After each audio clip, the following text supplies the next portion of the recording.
Hello friends, welcome to வேல் ரோஜ் and crime diaries. Tania Bennett அப்படிங்கிற பெண்ணோட கொலை வழக்கை பற்றி தான் நேற்று பார்த்தோம். அந்த வழக்கில் லெவரின் அண்ட் ஜான் அப்படிங்கிற 2 பேர் அவங்க கொடுத்த கன்ஃபெஷனை பேஸ் பண்ணி அவங்கள அரெஸ்ட் பண்ணி அவங்களுக்கு ஆயுள் தண்டனை கொடுத்துருக்காங்க. இந்த தண்டனை கொடுக்கப்பட்ட சில வருடங்கள் கழித்து போலீஸ் டிபார்ட்மெண்ட்டுக்கு ஒரு லெட்டர் வருது. ஈவன் அந்த லெட்டர் நிறைய இடத்துக்கு சர்க்குலேட் ஆகுது.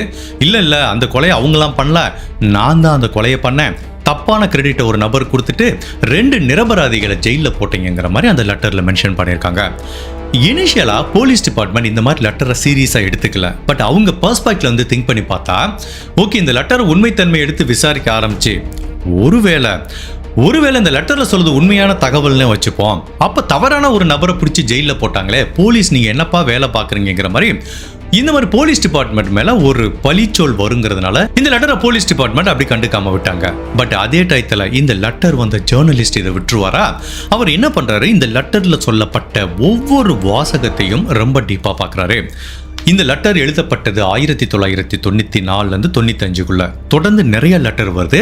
அந்த லெட்டர்ல அந்த நபர் என்ன எழுதியிருக்காருன்னா, சார், நான் முதலா ஒரு கொலையை தானியா பென்னட்டை தான் பண்ணேன், எனக்கு என்னமோ இது ஒரு தடவை பண்ணிட்டோம், இதை ஸ்டாப் பண்ணிடுவோம் அப்படின்னு நான் நினைச்சேன். பட் அன்பார்ச்சுனேட்டா என்னால் அதை ஸ்டாப் பண்ண முடியல. அதுக்கப்புறம் தொடர்ந்து பல கொலைகள் நான் பண்ணிட்டு இருந்தேங்கிற மாதிரி அவர் சொல்றாரு. ஈவன் அந்த லெட்டர்ல தான் யாரெல்லாம் கொலை பண்ணேன், எப்படியெல்லாம் கொலை பண்ணேன் அப்படிங்கிற தகவலை சொல்றாரு. ஃபார் எக்ஸாம்பிள், ஃபர்ஸ்ட் தானியா பென்னட்டோட கேஸ் எடுத்துப்போம். அதுல அவங்க உடல் கண்டுபிடிக்கப்பட்டப்போ ஒரு நபர் அவங்கள கயிறை வச்சு கழுத்தை நெரிச்சு கொலை பண்ணினாருங்கிற மாதிரி சொல்லியிருந்தாங்க. பட் இதுதான் வந்து பொதுமக்களுக்கு போலீஸ் டிபார்ட்மெண்ட்ல சொல்லப்பட்ட விஷயம். பட் இந்த லெட்டர்ல அந்த நபர் என்ன சொல்லியிருக்காருன்னா, ஜனவரி மாதம் 21 தானியா பென்னட்டை நான் ஒரு பார்ல மீட் பண்ணேன். நான் அதுக்கப்புறம் அவங்க கிட்ட அவங்கள தவறா நடந்து நான் தான் கயிறை வச்சு கழுத்தை நெரிச்சு கொலை பண்ணேன். அப்படி கயிறை வச்சு நெரிக்கும் போது அந்த கயிறு ரோப் பார்த்தீங்கன்னா, ஒரு பக்கம் அந்த கயிறை கட் பண்றதுக்காக நெருப்பை பயன்படுத்தியிருப்பேன், அந்த ரோப்ல ஒரு பக்கம் கருகிய நிலையில இருக்குங்கிறாரு. பட் இந்த மாதிரி தகவல் உண்மையிலேயே இந்த கொலை பண்ண கொலைகாரனை தவிர யாருக்குமே தெரியாது. கொலைகாரனுக்கு தெரியும், அந்த கிரைம் சீனை ப்ராசஸ் பண்ண போலீஸ் டிபார்ட்மெண்ட்டுக்கு தெரியும். இது பொது வெளியில் சொல்லப்படாத தகவல். பட் அது எப்படி இந்த நபருக்கு தெரியும்? அந்த கொஸ்டின் வருது. ரெண்டாவது, அந்த நபர் என்ன சொல்லியிருக்காருன்னா, தானியா பென்னட்டை நான் கொலை பண்றதுக்கு முன்னாடி முகத்துல கடுமையா தாக்குனேன் அப்படிங்கிற மாதிரி சொல்றாரு. இவர் அவங்கள பஞ்ச் பண்ணதுக்குரிய எல்லா எவிடன்ஸும் அவங்களோட பிரேத பரிசோதனையில் இருக்கு. இது இப்போ அந்த ஜேர்னலிஸ்ட் பார்க்குறாரு. அப்போ அந்த ஜேர்னலிஸ்ட் என்ன ஃபீல் பண்றாருன்னா, மேபி இந்த லெட்டர்ல இதோ ஒரு உண்மைத்தன்மை இருக்கு, கொலைகாரனுக்கு மட்டுமே தெரிஞ்ச ஒரு விஷயம் இந்த லெட்டர்ல இருக்குன்னு ஃபீல் பண்றாரு. சரி, இந்த லெட்டரை இன்னுமே நம்ம டீப்பா அனலைஸ் பண்ணி பார்ப்போம். அந்த கொலைகாரன் என்ன சொல்லியிருக்கா, நான் நிறைய கொலைகளை பண்ணியிருக்கேங்கிறான். ஃபார் எக்ஸாம்பிள், அந்த லெட்டர்ல அவன் என்ன சொல்லியிருக்கானா, ஜனவரி மாதம் 21 90 அவன் டானியா பென்னட்டை கொலை பண்ணான். அதுக்கப்புறம் கலிபோர்னியால ஒரு பெண்ணை கொலை பண்ணியிருக்கான். அந்த பெண்ணோட ஐடென்டிட்டி என்னங்கிறது இதுவரைக்கும் போலீஸால கண்டுபிடிக்க முடியல. இந்த மாதிரி ஒரு ஐடென்டிட்டி கண்டுபிடிக்க முடியலன்னா அந்த மாதிரி உடலை ஜேன் டோ அப்படிங்கிற மாதிரி சொல்லுவாங்க. அந்த ஜேன் டோ அந்த பெண்ணை இவன் எப்படி கொலை பண்ணுங்கிறத எக்ஸ்பிளைன் பண்ணியிருக்கான். அந்த பெண்ணை தரன்னு ஒரு அழுக்கு டர்ட், அதாவது சகதி சேறு இருக்கிற இடத்துக்கு கூட்டிட்டு போனேன். அந்த பெண்ணை சேத்துல படுக்க வச்சு என்னோட காலால அந்த பெண்ணோட இந்த தொண்டை பகுதியிலே மிதிச்சே கொலை பண்ண அப்படிங்கிற மாதிரி ஒரு தகவல் சொல்லியிருக்கான். இவர் உடனே அந்த பெண்ணோட, அந்த ஜேன் டோ பெண்ணோட பிரேத பர்சனா இருக்க எல்லாத்தையும் இவர் எடுத்து பார்க்குறாரு. அதுல எக்ஸாக்டா இது உண்மையா இருக்கு. பிகாஸ் இந்த உண்மை வெளியில சொல்லப்படாத உண்மை, கொலைகாரனுக்கு மட்டுமே தெரிஞ்ச உண்மை. இப்போ 2வது கேஸ்லயும் அந்த கொலைகாரன் சொன்ன தகவல் உண்மைங்கிறது இவருக்கு தெரிய வருது. அடுத்து 3வது என்ன சொல்லியிருக்கானா, இந்த கொலையை பண்ணி முடிச்சதுக்கு அப்புறம் பெட்ரிஷியாங்கிற ஒரு பெண்ணை இதே மாதிரி தான் கழுத்தை நெரிச்சு கொலை பண்ணேன்னு சொல்றான். அதுவும் எந்த சிட்டியில நடந்ததுங்கிறத தெளிவா சொல்றான். பட் இவர் அந்த சிட்டி ரெக்கார்டை எடுத்து பார்க்கும்போது கரெக்டா அங்கே பெட்ரிஷியாங்கிற ஒரு பெண் கொலை செய்யப்பட்டிருக்காங்க. பட் அந்த கேஸை எப்படி போலீஸ் க்ளோஸ் பண்ணிருக்காங்கன்னா, அவங்களுக்கு போதை மருந்து பழக்கம் இருக்கு, போதை மருந்து அளவுக்கு அதிகமாக உட்கொண்டதுனால அவங்க மரணம் நிகழ்ந்திருக்குன்னு போலீஸ் அந்த கேஸை க்ளோஸ் பண்ணிருக்காங்க. பட் இந்த லெட்டர்ல அவன் என்ன சொல்லியிருக்கான், நான் எவ்வளவு கஷ்டப்பட்டு கொலை பண்றேன், ஒண்ணு வேற யாரோ 2 பேர் இந்த கொலையை நான் பண்ணேன்னு ஜெயிலுக்கு போறாங்க. போலீஸ் என்ன பண்றாங்க, இது ஏதோ அந்த பொண்ணு போதை மருந்து யூஸ் பண்ணிடுச்சு அதனால இறந்து போச்சுன்னு கேஸை க்ளோஸ் பண்றாங்க. நான் ஒவ்வொரு கொலையும் எவ்வளவு கஷ்டப்பட்டு பண்ணிட்டு இருக்கேன், அதை கிரெடிட் எல்லாமே நீங்களே எடுத்துக்கிட்டா அது ஏதாவது நியாயம் இருக்கா அப்படிங்கிற மாதிரி அந்த கொலைகாரன் சொல்லியிருக்கான். தட் மீன்ஸ் அவன் கிளியராகவே ஒரு அட்டென்ஷன் சீக்கர். அவன் பண்ற ஒவ்வொரு விஷயத்தையும் மற்றவங்க நோட் பண்ணணும் அப்படிங்கிறத அந்த கொலைகாரன் விருப்பப்பட்டிருக்கான். ஸோ அதுக்கப்புறம் செப்டம்பர் மாதம் 1994 புளோரிடாவில் வச்சு சூசன் அப்படிங்கிற பெண்ணை இதே பேட்டர்னில் கழுத்தை நெரிச்சு கொலை பண்ணியிருக்கான். இப்படியே ஒரு 5-6 கேஸ் சொல்லியிருக்கான். ஸோ இவர் ஜேர்னலிஸ்ட் என்ன பண்ணுறாரு, இந்த 6 கேஸோட தகவலை எடுத்துக்கிட்டு சில டீட்டெயில்ஸ் அவர் கிடைக்கிது. அப்படி கிடைக்கலனா ஸ்பெசிஃபிக்கான அந்த ஸ்டேட்டுக்கு கால் பண்ணி அந்த கேஸை ஹேண்டில் பண்ணிட்டு இருக்க டிடெக்டிவ் கால் பண்ணி அந்த கேஸை பற்றியான தகவலை கேட்டுக்கிறாரு. ஸோ உண்மையிலேயே இந்த கொலை எப்படி நடந்ததுங்கிற தகவலும் இந்த கொலைகாரன் எழுதின லெட்டர்ல கிளியரா இருக்கிறதுனால மேபி போலீஸ் இந்த லெட்டரை பொய்ன்னு சொல்லலாம், கோர்ட் ஹவுஸ் பொய்ன்னு சொல்லலாம், அத்தாரிட்டிஸ் பொய்ன்னு சொல்லலாம். பட் இந்த கிரைம் ஜேர்னலிஸ்ட் என்ன ஃபீல் பண்றாருன்னா, அந்த லெட்டர்ல சொல்லப்பட்ட ஒவ்வொரு விஷயம் 100% உண்மை, அதுவும் அது கொலைகாரனுக்கு மட்டுமே தெரிந்த உண்மை அப்படிங்கிறதுனால இப்போ இந்த ஜேர்னலிஸ்ட் மனசார என்ன நம்புறாருன்னா, இந்த லெட்டரை எழுதினவன் தான் கொலைகாரன், தவறான நபரை தானியா பென்னட் கேஸ்ல அரெஸ்ட் பண்ணி போலீஸ் உள்ள வச்சிருக்காங்கங்கிற மாதிரி இவர் நம்புறாரு. இந்த லெட்டர்ல எல்லாருமே யூனிக்கா பார்க்குற விஷயம் என்ன அப்படின்னா, அந்த கொலைகாரன் ஒவ்வொரு லெட்டரையும் எழுத விட்டு கடைசியில் அந்த லெட்டர் எப்படி முடிப்பான் அப்படின்னா, ஒரு ஸ்மைலி, நம்மளுக்கு தெரியுமே வாட்ஸ்அப்ல ஸ்மைலி போடல, ஹாப்பியா சந்தோஷமா இருக்கிற மாதிரி ஒரு ஸ்மைலியை போட்டிருக்கான். அதனால இந்த ஜேர்னலிஸ்ட் மட்டுமல்ல எல்லாருமே அந்த கொலைகாரனை எப்படி அட்ரஸ் பண்ண ஆரம்பிக்கிறாங்கன்னா, ஹாப்பி ஃபேஸ் கில்லர் அப்படின்னு கால் பண்ண ஆரம்பிக்கிறாங்க. ஈவன் அந்த கொலைகாரனுமே எல்லாரும் தன்னை இப்படிதான் கால் பண்ணோம், தான் ஒரு ஹாப்பி ஃபேஸ் கில்லர் அப்படின்னு சொல்லிக்கிறதுல அவனுக்கு அவ்வளவு பெருமிதம் இருந்திருக்கு. இப்போ அந்த ஜேர்னலிஸ்ட் என்ன பண்றாரு, சரி ஓகே, இந்த கேஸ்ல தவறா அரெஸ்ட் பண்ணி ஜெயில இருக்கிற அந்த 2 பேர், இவரோட அசம்ஷன் அவங்க தவறா தான் அரெஸ்ட் பண்ணப்பட்டிருக்காங்கன்னு. இப்போ அவங்ககிட்ட போய் கேட்டு பார்த்தா உண்மையிலேயே அவங்க எதுக்காக இந்த கன்ஃபெஷனை பண்ணிக்கிட்டாங்கிறத தெரிஞ்சுக்கலாங்கிற மாதிரி அவர் முயற்சி பண்றாரு. இவன் தான் கொலைகாரன்கிறது இன்னொரு விஷயம். பட் எதுக்காக சம்பந்தமே இல்லாம 2 பேர் உள்ள வந்து நான் தான் அந்த கொலையை பண்ணேன்னு மல்டிபிள் கன்ஃபெஷன் கொடுத்து 2 பேர் எதுக்கு அரெஸ்ட் ஆகணும், அதுக்கு பின்னாடி இருக்கிற விஷயம் என்ன அப்படிங்கறத தெரிஞ்சுக்கிறதுக்காக இந்த ஜேர்னலிஸ்ட் இப்ப ஜெயிலுக்கு போறாரு. அப்ப ஜெயில இருக்கிற லேவன் அண்ட் ஜான் 2 பேத்தையும் பாக்குறாரு. ஃபர்ஸ்ட் ஜானை பாக்குறாரு. ஜான் என்ன சொல்றாரு, சார் நான் முதல்ல இருந்து இதே தான் சொல்லிட்டு இருக்கேன், எனக்கு அந்த டானியா பென்னட்ங்கிற பெண்ணை யாருன்னே தெரியாது, இந்த கொலைக்கும் எனக்கு சம்பந்தமே இல்லை, என்ன தவறா பழி சுமத்தி ஆயுள் தண்டனை கொடுத்துட்டாங்கிற மாதிரி அவர் இந்த ஜேர்னலிஸ்ட் கிட்ட கதறி அழுகிறாரு. இப்போ இவருக்கு கொஞ்சம் நம்பிக்கை வருது, ஜான் இந்த கொலையை பண்ணியிருக்க வாய்ப்பில்லை, ஈவன் லெவரினும் பண்ணியிருக்கிறதுக்கு வாய்ப்பில்லைன்னு. இப்போ அந்த 53 வயசு பெண்ணு கிட்ட போய் கேட்கிறாரு, லெவரின் நீங்க உண்மையை சொல்லுங்க, எதுக்காக தவறா கன்ஃபெஷன் பண்ணிக்கிட்டீங்க? எனக்கு நல்லாவே தெரியும் நீங்க தப்பா தான் கன்ஃபெஷன் பண்ணிக்கிட்டீங்க, உங்களுக்கும் இந்த கொலைக்கும் எந்த சம்பந்தமும் இல்லை, போலீஸ் கிட்ட நீங்க சொன்ன எல்லா தியரியும் பொய் அப்படிங்கிறது எனக்கு தெரியுங்கிற மாதிரி சொல்றாரு. ஒரு நீண்ட மௌனத்துக்கு அப்புறம் லெவரின் கொஞ்சம் கொஞ்சமா பேச ஆரம்பிக்கிறாங்க. சார் என்னோட கணவர் இறந்து போனதுக்கு அப்புறம் இந்த ஜான்கிற நபரை என் வாழ்க்கையில மீட் பண்ணேன், பட் அதுதான் என் வாழ்க்கையில நான் பண்ண தவறான விஷயங்கிற மாதிரி சொல்றாங்க. இந்த ஜானை மீட் பண்ண டேட் பண்ண இவன் அப்பதான் ஜெயில இருந்து வந்தான், இவன் ஒரு கொடுமையான வயலண்டான பர்சன், அது தெரியாம அவங்க கூட டேட்டிங் பண்ண என்னோட வீட்டுக்கே வர ஆரம்பிச்சிட்டான். அப்போ அவன் என்ன ஆரம்பிச்சான், நாளடைவில் என்னை அப்யூஸ் பண்ண ஆரம்பிக்கிறான், மென்டலாவும் அப்யூஸ் பண்றான், பிசிக்கலாவும் அப்யூஸ் பண்ண ஆரம்பிக்கிறான்.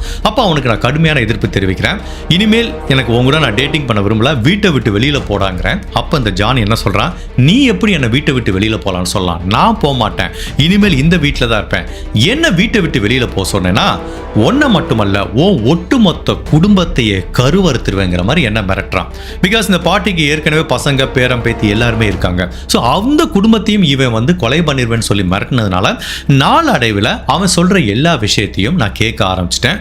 உண்மையிலேயே அதுக்கு என்னால் மறுப்பே தெரிவிக்க முடியல. ஸோ நாளுக்கு நாள் இவன் தர்ற டார்ச்சர் என்னால் தாங்கவே முடியல. அப்போ ஒரு நாள் இவனை எப்படி தன்னோட லைஃப்ல இருந்து எலிமினேட் பண்றது நான் திங்க் பண்ணிட்டு இருக்கும்போது ஒரு நாள் டிவியில நியூஸ் பார்த்துட்டு இருந்தேன். அப்போ டானியா பென்னட்ங்கிற ஒரு பெண் கொலை செய்யப்பட்டதா ஒரு தகவல் வந்தது.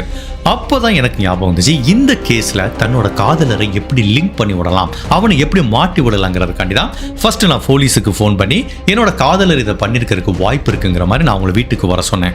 பட் வர்றவங்களுக்கு ஒரு ஸ்டேட்மெண்ட் மட்டும் கொடுத்தா போதுமா, ஒரு ஆதாரம் வேணாமான்னு சொல்லி தான் நான் தான் ஒரு கவர்ல டி பென்னட்ங்கிற மாதிரி ஃபேக்கா எழுதி அவனோட கபோர்டில் வச்சேன்.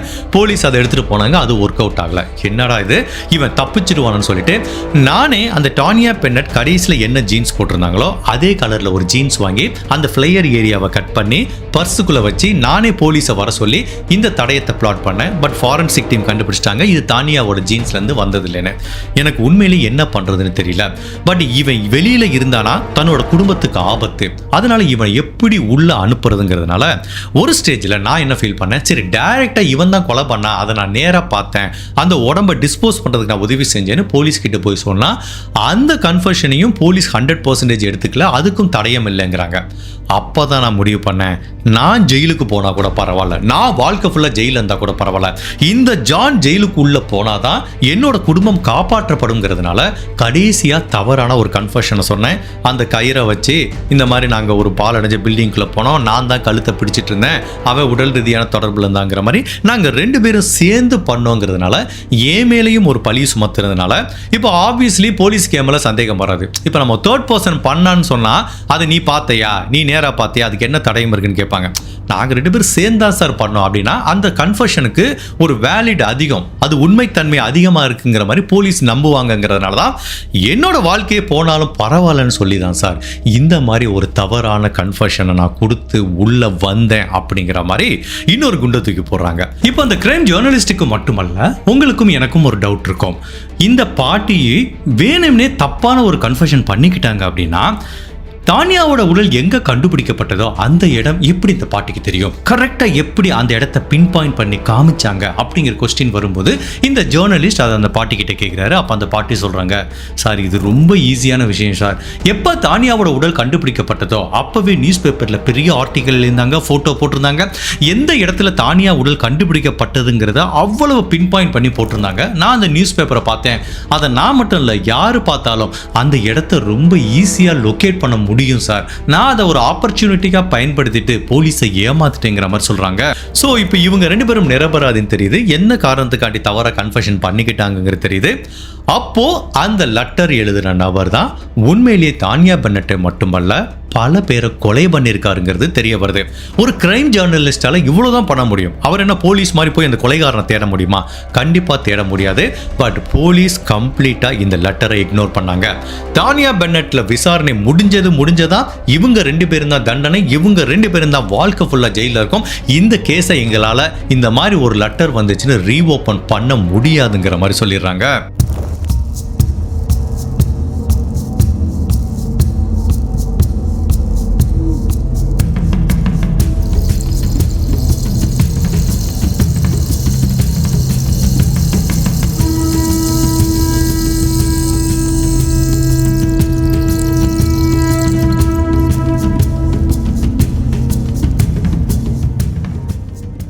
ஓகே, இப்போ லெவரின் ஜான் இந்த கொலையை பண்ணலாம் அப்படின்னா போலீஸ் டிபார்ட்மெண்ட்டுக்கும் இந்த ஜேர்னலிஸ்டுக்கும் லெட்டர் எழுதின அந்த நபர் யாரு?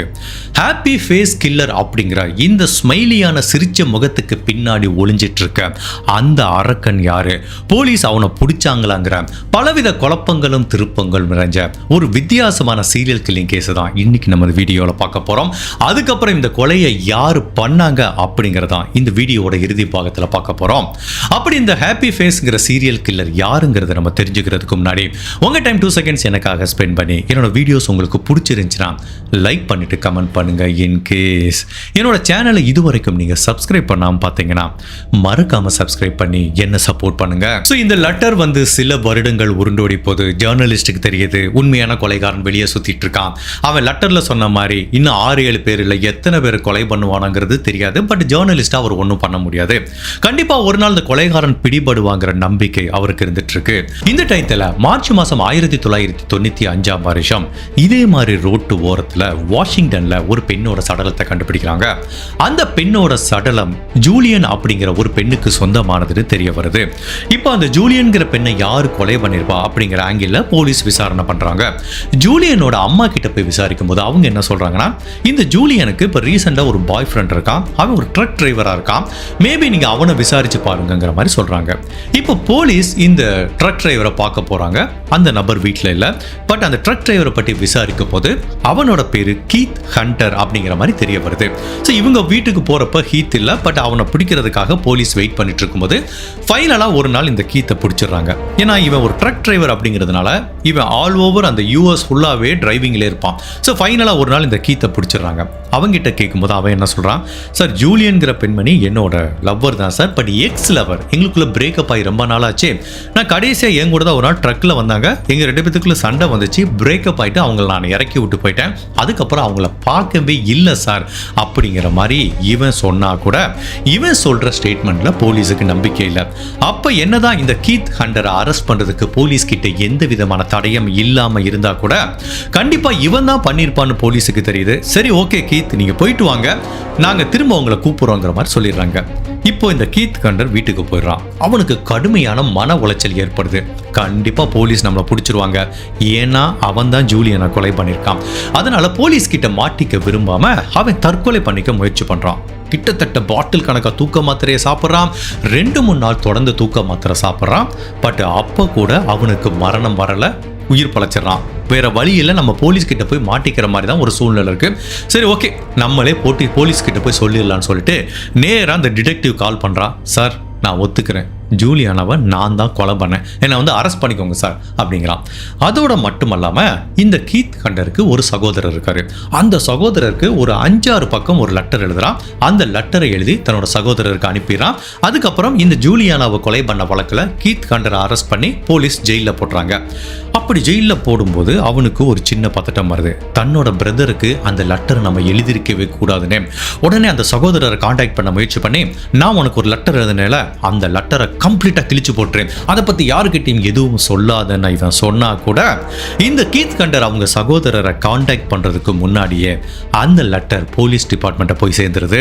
ஆக்சுவலா அந்த லெட்டர்ல கீத் கண்டர் என்ன சொல்லியிருக்காருன்னா, கடந்த 4-5 வருஷமா அமெரிக்கா புள்ள பல ஸ்டேட்ல நிறைய பெண்களை கழுத்தை நெரிச்சு கொலை பண்ண ஹாப்பி ஃபேஸ் கில்லர் வேற யாரும் இல்ல, அது நான் தான். பல நாள் போலீஸ் கிட்ட மாட்டாம தப்பிச்சிட்டு இருந்தேன். இப்ப கடைசியா என்னோட காதலியை கொலை பண்ணும்போது நான் போலீஸ் கிட்ட மாட்டிக்கிட்டேன். கண்டிப்பா போலீஸ் தோண்ட நான் தான் அந்த ஹாப்பி ஃபேஸ் கில்லருக்கு தெரிய வரும். அதனால நானே போலீஸ் கிட்ட வாலண்டியரா சரண்டர் ஆக போறேன். என்னோட குடும்ப உறவு, என்னோட அண்ணன்கிற முறையில உங்ககிட்ட நான் இதை கன்ஃபெஷன் பண்ணிக்கிறேன்னு சொல்லிட்டு அவங்க சகோதரருக்கு ஒரு லெட்டர் எழுதியிருக்கான். பட் அந்த லெட்டரை எழுதி இவன் ஜெயிலுக்கு போகப்பட்டு தான் தோணுதுன்னா, இந்த ஜூலியானா கேஸ்லனா சீக்கிரமா வந்துடலாம், பட் நம்ம இவ்வளவு கொலையை பண்ணணும் தெரிஞ்சா நம்மளை கண்டிப்பா தூக்கல தான் போடுவானுங்க, தப்பிக்க முடியாதுங்கிறதுனால தான் இவன் அவசரப்பட்டு எழுதின லெட்டரை அவங்க சகோதரர்கிட்ட சொல்லி கிழிச்சு போட முயற்சி பண்ணும்போது அந்த சகோதரர் ஏற்கனவே போலீஸ் டிபார்ட்மெண்ட்டுக்கு சொல்லிட்டாரு. இப்போ போலீஸ் டிபார்ட்மெண்ட் கிட்ட ஒரு லெட்டர் இருக்கு.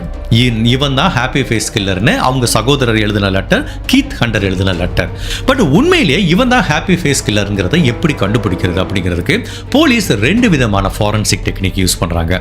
ஒன்னு, இப்ப கீத் கண்டர் அவங்க சகோதரருக்கு எழுதின லெட்டர் எழுதிக்கிறாங்க. அதுக்கப்புறம் சில வருடங்களுக்கு முன்னாடி ஹாப்பி ஃபேஸ் கில்லர் அப்படிங்கிற நபர் போலீஸ் டிபார்ட்மெண்ட் ஒரு லெட்டர் எழுதினார்ல, அது 2ஐயும் ஹேண்ட் ரைட்டிங் அனலைஸ் பண்றாங்க. ஹேண்ட் ரைட்டிங் எக்ஸ்பர்ட்டுமாக இந்த 2 லெட்டரையும் ஒரே நபர் தான் எழுதியிருக்காரான்னு பார்த்தா அது 100% 2 லெட்டரையும் எழுதுனது ஒரே நபருங்கிறத இந்த ஹேண்ட் ரைட்டிங் எக்ஸ்பர்ட் உறுதி பண்றாங்க. அதுக்கப்புறம் இன்னொரு ஃபாரன்சிக் தடயங்களை யூஸ் பண்றாங்க. 2 வருடங்களுக்கு முன்னாடி போலீஸ் டிபார்ட்மெண்ட்டுக்கு இந்த கில்லர் லெட்டர் எழுதும் போது அதை ஒரு என்வெலப்பில் வச்சு அவனோட எச்சில வச்சு தான் சீல் பண்ணி அனுப்பிச்சிருக்கான். அப்போ அந்த எச்சிலேருந்து அவனோட டிஎன்ஏவை எடுத்திருக்காங்க. இப்போ ஹீத் கண்டர்ங்கிற ஒரு சஸ்பெக்ட் இருக்கான். அவனே நான் தான் ஹாப்பி ஃபேஸ் கில்லர்னு சொல்லியிருக்கான். இப்போ ஜெயிலில் போலீஸோட கஸ்டடியில் தான் இருக்கான் ஜூலியானா வழக்கில். இப்போ அவனோட டிஎன்ஏ சாம்பிள் எடுத்து அந்த லெட்டர்ல எழுதின டிஎன்ஏ சாம்பிளை ஒப்பிட்டு பார்க்கும்போது 2மே 100% மேட்ச் ஆகிறதுனால இந்த லெட்டர் 2 வருஷத்துக்கு முன்னாடி எழுதினது இந்த ஹீத் கண்டர் தான் அப்படிங்கிறது தெரிய வருது. சரி, இந்த லெட்டர் அவன் 2 வருஷம் முன்னாடி எழுதினது அவன் தான், ஒத்துக்கிறேன். பட் அதுக்காக அவன் தான் இந்த 8 கொலையும் பண்ணாங்கிறத ஒத்துக்க முடியுமா? 1000 பேர் ஃபேக்கா லெட்டர் எழுதுவான், எனக்கு அட்டென்ஷன் வேணும்னு சொல்லிட்டு. பட் இப்போ சஸ்பெக்டா இருக்கிற ஹீத் கண்டரோட டிஎன்ஏ இருக்கு. இப்போ போலீஸ் என்ன பண்றாங்க, இவன் யாரெல்லாம் கொலை பண்ணேன்னு கன்ஃபெஷன் பண்ணிக்கிட்டானோ அந்த கிரைம் சீன்ல கிடைச்ச டிஎன்ஏ எவிடன்ஸை வச்சு ஒன்னொன்னா ஒப்பிட்டு பார்க்குறாங்க. சில கேஸ்ல டிஎன்ஏ எவிடன்ஸ் கிடைச்சது, பல கேஸ்ல டிஎன்ஏ எவிடன்ஸ் கிடைக்கல. பட் கிடைச்ச டிஎன்ஏ எவிடன்ஸை வச்சு ஒப்பிட்டு பார்க்கும்போது 4-5 கேஸ்ல இந்த ஹீத் கண்டரோட டிஎன்ஏ மேட்ச் ஆகிறதுனால இப்போ போலீஸால எல்லா டாட்டையும் லிங்க் பண்ணி பார்க்க முடியுது. சந்தேகமே இல்லை, இந்த 8 கொலையும் பண்ணது ஹீத் கண்டர் தான். ஹாப்பி ஃபேஸ் கில்லர் அப்படிங்கிற அந்த சிரிச்ச முகத்துக்கு பின்னாடி ஒளிஞ்சிட்டு இருக்க அரக்கன் இவன் தான் அப்படிங்கிறது இப்போ அறிவியல் ரீதியாக நிரூபிக்கப்படுது. ஓகே, இப்போ இந்த ஹீத் கண்டர் யாருன்னு போலீஸ் பேக்ரவுண்ட் செக் பண்ணி பார்க்கறாங்க. இப்போ அவனோட சைல்ட்ஹுட்ல இருந்து போலீஸ் டிக் பண்ணி பார்க்கும்போது அவனோட சைல்ட்ஹுட்டே அவ்வளவு மோசமானதாகவும் வலி மிகுந்ததாகவும் இருந்திருக்கு. அம்மா அப்பா சரியா வளர்க்கல, சின்ன வயசுல இருந்து அவனை கொடுமைப்படுத்துறாங்க.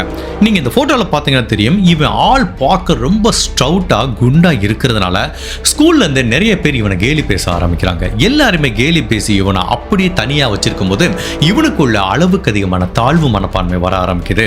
சரி, டீனேஜ் ஸ்டேஜுக்கு போறமே, அப்பயாவது ஒரு பொண்ணு கூட நம்ம லவ் பண்ணலாம், டேட்டிங் பண்ணலாம்னு பார்த்தா எல்லா பெண்களும் இவனோட உடல் அமைப்பை வச்சு பாடி ஷேமிங் பண்ணி இவனை இக்னோர் பண்ணிட்டே இருக்கும்போது இவனுக்குள்ள ஒரு தாழ்வு மனப்பான்மையும் அதையும் தாண்டி அவனுக்குள்ள ஒரு அளவுக்கு அதிகமான எரிமலை மாதிரி ஒரு கோபமும் வர ஆரம்பிக்குது.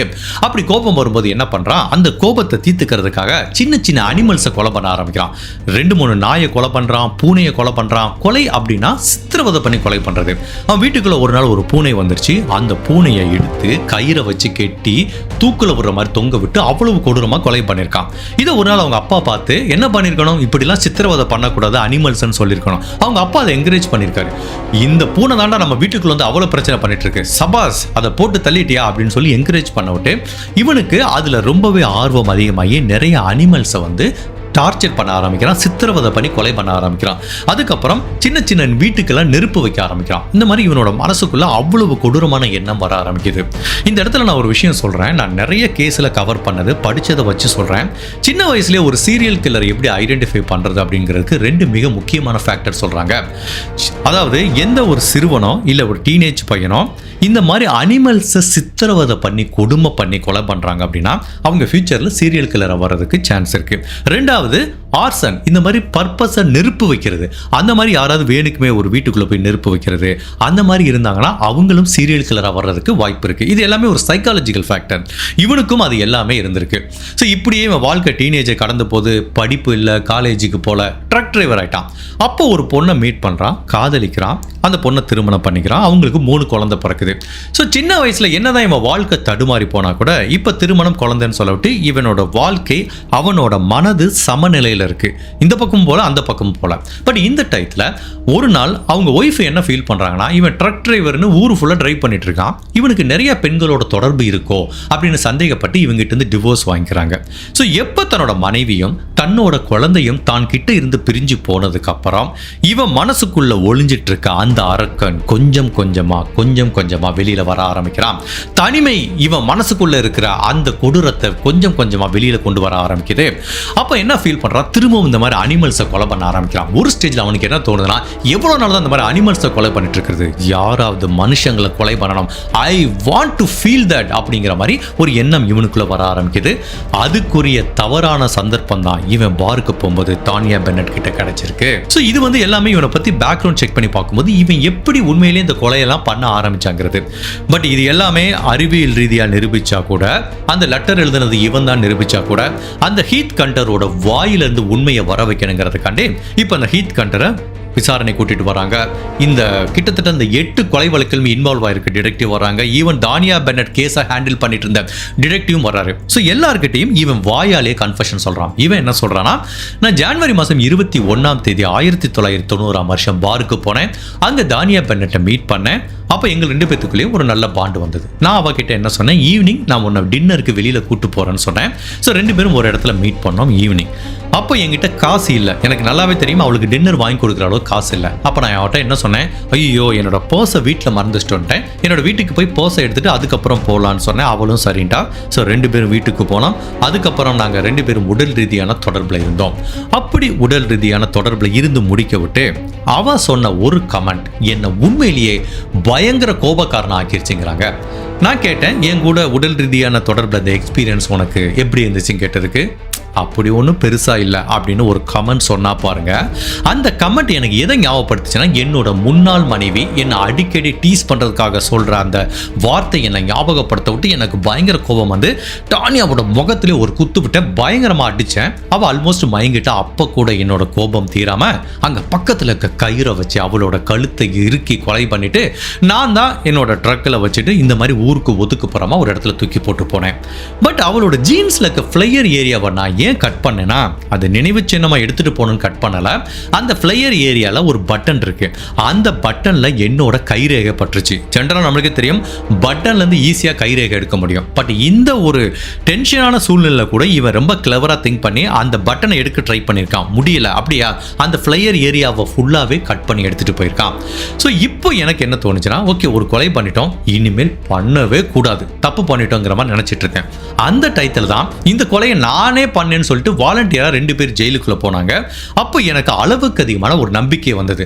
பரவாயில்லையே, ஒரு கொலை பண்ணோம், நம்மளை யாரும் பிடிக்கலையே, இனிமேல் எத்தனை கொலை பண்ணலாங்கிற மாதிரி ஒரு உத்வேகம் எனக்கு வந்தது. ஆக்சுவலா நிறைய சீரியல் கில்லர் சொல்ற விஷயம் இதான். ஒரு கொலை பண்ற ஃபர்ஸ்ட் கொலை வந்து சேலஞ்சிங்கா இருக்கும். அப்ப போலீஸ் அவனை பிடிக்கலனா 2வது கொலைக்கு அவனுக்கு வந்து பயங்கரமான கான்ஃபிடன்ஸ் வரும். அப்பயும் அவனை பிடிக்கலனா அந்த கான்ஃபிடன்ஸ் லெவல்ஸ் அப்படியே ஹையா போயிட்டே இருக்கும். ஸோ இப்படி தான் தொடர்ந்து கொலை பண்ணிட்டே இருப்பாங்க. ஸோ அதனால தான் எனக்கு போலீஸ் என்னை பிடிக்க மாட்டாங்கன்னு தொடர்ந்து கொலை பண்ணிட்டே இருந்தேன். அப்போ எனக்கு ஒரு ஸ்டேஜில் பயங்கர நம்பிக்கை வந்தது. போலீஸ் கிட்ட மாட்டிக்காம ஒரு சின்ன தடயம் கூட விட்டுட்டு போகாம கொலை பண்ண முடியுங்கிற நம்பிக்கை எனக்கு வந்தது. இப்படி தான் இந்த 4-5 வருஷத்துல பல கொலைகள் பண்ணேன். பட் நான் கொலை பண்ண 6-7 பேருமே சரி, அவங்களுக்கும் எனக்கும் பர்சனலாக எந்த தொடர்பும் இல்லை. பட் கடைசியில் நான் கொலை பண்ண ஜூலியானா என்னோட லவ்வருங்கிறதுனால தான் போலீஸ் டைரக்டா என்னோட வீட்டு கதவை வந்து தட்டிட்டாங்க. பிளஸ் என்னோட பிரதருக்கு நான் எழுதின கன்ஃபஷன் லெட்டர் வந்து ஒரு பெரிய டர்னிங் பாயிண்ட். இன்கேஸ் அந்த லெட்டரை நான் எழுதலைன்னா ஜூலியானா கேஸ்ல வேணா எனக்கு தண்டனை கொடுத்துருப்பாங்க. பட் நான் தான் ஹாப்பி ஃபேஸ் கில்லருங்கிறது கடைசி வரைக்கும் யாருக்குமே தெரியாம நான் தப்பிச்சிருப்பேங்கிற மாதிரி இவன் சொல்றான். ஸோ ஃபைனலா இந்த 8 பேரை கொலை பண்ண வழக்குல இவனை அரெஸ்ட் பண்ணி இந்த வழக்கோட விசாரணை நீதிமன்றத்தில் நடக்க ஆரம்பிக்குது. பட் இதே டயத்துல வாலண்டியரா கன்ஃபஷன் கொடுத்து தவறுதலா அரெஸ்ட் செய்யப்பட்ட அந்த நிரபராதி லெவன் அண்ட் ஜான் 2 பேரையும் கிட்டத்தட்ட 4-5 வருடம் சிறைவாசத்துக்கு அப்புறம் 2 பேரையும் ரிலீஸ் பண்ணிடுறாங்க. இப்போ இந்த ஹாப்பி ஃபேஸ் கில்லரோட வழக்கை எடுத்துப்போம். இவன் மொத்தம் 8 கொலை பண்ணியிருக்கான். ஒவ்வொன்றும் ஒவ்வொரு ஸ்டேட்ல பண்ணியிருக்கான். அமெரிக்காவில் எடுத்துக்கிட்டீங்கன்னா எந்த ஸ்டேட்ல கொலை நடந்ததோ அந்த ஸ்டேட்ல தான் அந்த வழக்கோட விசாரணை நடக்கும். ஸோ 2 கலிஃபோர்னியாவில் நடக்குது, இந்த பக்கம் வாஷிங்டன்ல நடக்குது, இந்த பக்கம் வேற ஸ்டேட்ல நடக்குது. கிட்டத்தட்ட இந்த 8 கொலை வழக்குலையும் இவன் நான் தான் கொலை பண்ணேங்கிறத கன்ஃபஷன் பண்ணிக்கிட்டதுனால இவனுக்கு மரண தண்டனை கொடுக்காம இந்த 8 வழக்குலையும் கிட்டத்தட்ட இவனுக்கு ஒரு 5க்கும் மேற்பட்ட ஆயுள் தண்டனை கொடுத்துட்டாங்க. இந்த ஒரு 4-5 வழக்கு ஆயுள் தண்டனை கொடுத்துட்டா இது எப்படி இருக்குன்னா, சைமல்டேனியஸா தண்டனை அனுபவிக்க முடியாது. ஃபர்ஸ்ட் ஒரு ஸ்டேட்ல ஆயுள் தண்டனை, அது முடிய விட்டு அடுத்த ஸ்டேட்ல ஆயுள் தண்டனை. ஏன்னா இங்க ஆயுள் தண்டனைங்கிறது 25 இயர்ஸ், அதுக்கப்புறம் நீ பரோலுக்கு எலிஜிபிள்மாங்க. ஸோ அந்த 25 இயர்ஸ் ஒரு ஸ்டேட்டில் தண்டனை அனுபவிச்சதுக்கப்புறம் இப்போ அடுத்த ஸ்டேட்டுக்கு வரணும், இப்படி அடுத்த ஸ்டேட்டுக்கு வரணும். இப்படியே இவன் போச்சுன்னா இவன் வாழ்க்கை ஃபுல்லாக ஜெயிலிருந்து ரிலீஸே ஆக முடியாது. ஸோ இப்போ வரைக்கும் இந்த ஹீத் கண்டருங்கிற ஹாப்பி ஃபேஸ் கில்லர் உயிரோட தான் இருக்கான், இன்னுமே ஜெயிலில் தான் இருக்கான். இப்போ அவனுக்கு கிட்டத்தட்ட 70க்கு மேலே வயசாகுது. இன்னுமே அமெரிக்கா சிறையில் தன்னோட முதுமை காலத்தை கழிச்சுக்கிட்டு இருக்கான். ஸோ இந்த கேஸை பொறுத்த வரைக்கும் டானியா பென்னட் அப்படிங்கிற நபரை கொலை பண்ணதா தவற அரெஸ்ட் பண்ணப்பட்ட 2 பேரையும் ரிலீஸ் பண்ணிட்டாங்க. போலீஸ் இந்த கேஸ்ல சரியா ஒர்க் பண்ணல, அது உண்மைதான். பட் போலீஸுக்கு இந்த லெவரின்கிற பெண்மணி மேல என்ன கோபம் அப்படின்னா, ஜஸ்ட் இப்படி திங்க் பண்ணி பாருங்க. இந்த லெவரின்கிற பெண்மணி தானா வாலண்டியரா வந்து இந்த கேஸ்ல கன்ஃபஷன் கொடுக்கலன்னா என்ன நடந்திருக்கும்? போலீஸ் உண்மையான அந்த கில்லரை தேட ஆரம்பிச்சிருப்பாங்க. இன் கேஸ் பிடிச்சலாம், பிடிக்காம போலாம். சப்போஸ் ஹீத் கண்டருக்கு இந்த நபரை தானியாவோட கேஸ்லயே போலீஸ் பிடிச்சிருந்தாங்கன்னா இந்நேரம் 7 உயிர்கள் காப்பாற்றப்பட்டிருக்கும். அவன் அந்த 7 பேரையும் கொலை பண்ணிருக்க வாய்ப்பு இல்லை. அதனாலதான் போலீஸுக்கு லெவரின் அப்படிங்கிற இந்த பெண்மணி மேல கடுமையான கோபம். What ever it is, at least இப்பயாவது இந்த ஹீத் கண்டருங்கிற நபரை பிடிச்சாங்க. இல்லைனா அவன் உண்மையிலேயே என்ன எத்தனை கொலை பண்ணிருப்பானே தெரியல. இந்த ஹேப்பி ஃபேஸ் சீரியல் கில்லர் கேஸை பத்தி நீங்க என்ன நினைக்கிறீங்க? உங்களோட கருத்தை மறக்காம இந்த வீடியோல பதிவு பண்ணுங்க. இந்த மாதிரி அனதர் கேஸ்ல உங்களை சந்திக்கிறேன். Till then, stay safe, take care, bye.